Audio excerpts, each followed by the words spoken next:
ইউক্রেনের প্রতি সমর্থন দুর্বল করতে যুক্তরাজ্য এবং তাদের মিত্র দেশগুলোর উপর সাইবার হামলা চালাতে প্রস্তুত রাশিয়া।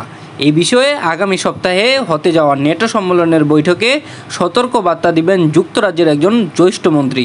রোববার এক প্রতিবেদনে এসব তথ্য জানিয়েছে সংবাদ মাধ্যম বিবিসি।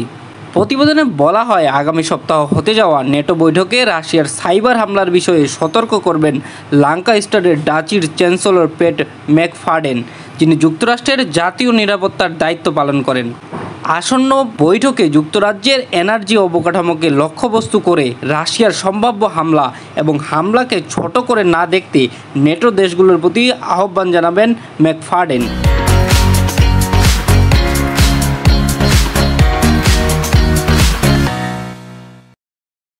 যুক্তরাজ্যের এনার্জি অবকাঠামোতে হামলা চালালে লাখ লাখ মানুষ বিদ্যুৎ বিচ্ছিন্ন হয়ে পড়বে। এর আগেও সাইবার হামলা নিয়ে কয়েক দফা হুঁশিয়ারি দিয়েছে রাশিয়া।